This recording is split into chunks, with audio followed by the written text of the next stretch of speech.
میرے رسول کریم علیہ السلام نے ہمیں وضاحت کر کے بتا دیا۔ حضرت وابصہ رضی اللہ عنہ، صحابی کا نام دیکھے کتنا خوبصورت، ہمیں نام ہی نہیں ملتے بچوں کے نام رکھنے کے لیے۔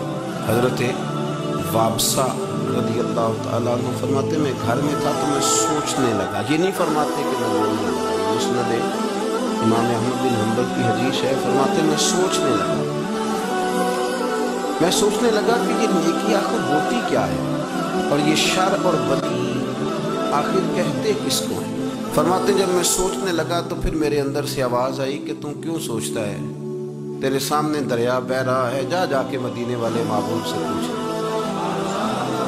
اور یہ لفظ میں نے زبان سے نہیں ادا کیے، میرے دل میں تھے۔ میں مسجد نبوی شریف کا قصد کر کے، حضور کی بارگاہ کا قصد کر کے سرکار کے حضور حاضر ہوا تو مسجد صحابہ سے کھچا کھچ بھری ہوئی۔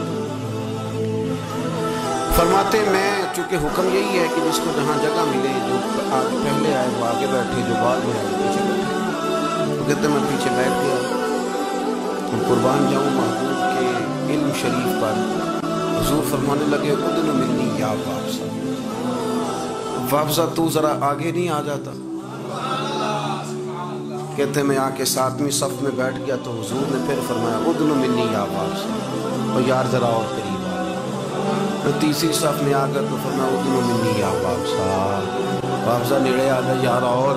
کہتے میں اتنا قریب آیا کہ محبوب کے مقدس گھٹنوں سے میرے گھٹنے مس ہونے لگے، اتنا قرب قریب نصیب ہوا کہ میں اپنے مقدر پہ ناز کرنے لگا۔ دائیں بائیں والے لوگ مجھے رشک سے دیکھنے لگے کہ دیکھو کہاں وابصہ بیٹھا، کہاں اسے جگہ نصیب ہو گئی۔ فرماتے ہیں کہ میرے رسول کریم علیہ السلام نے نہ بغیر میرے کچھ کہے ہی فرمایا بتاؤ کیا پوچھنے آئے۔ کہتے میں بھی پوچھنے لگا تو فرمایا چل تو ٹھہر جا، میں بتاتا ہوں تو کیا پوچھنے آیا تھا۔ بتاؤں عرض کی حضور آپ بتا دیں تو کمال ہو جائے۔ حضور نے فرمایا تو سوچ کے آیا تھا کہ میں پوچھوں گا نیکی کیا ہوتی ہے اور شر کیا ہوتا ہے، سوچ کے آیا۔ جناب وابصہ کہتے میں رو پڑا، میں نے کہا حضور بالکل اسی طرح ہی ہے۔ تو حضور علیہ السلام نے نا میرے دل پر ہاتھ مارا اور کریم رسول فرمانے لگے سوال میں نے بتا دیے، اور اب اس طرح کر کے جواب مجھ سے نہ پوچھ، اپنے دل سے پوچھ لے، میں نے تیرے دل کو گویا دین کا عالم بنا دیا ہے، پوچھ اپنے دل سے۔ اور پھر نبی پاک علیہ السلام نے مجھ سے پوچھا بتا اندر سے آواز کیا آئی ہے، کیا آواز آئی؟ میں نے اس کی یا رسول اللہ میرے اندر سے آواز آتی ہے کہ جس پہ دل جم جائے، سکون ہو جائے، وہ نیکی ہوتی ہے، اور جو سینے میں کھٹکتی رہے، شک رہے، وہ بدی۔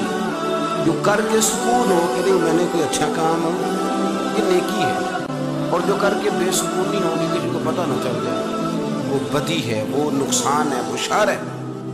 یہ خاصیت اللہ نے ہر بندے میں پیدا کر دی۔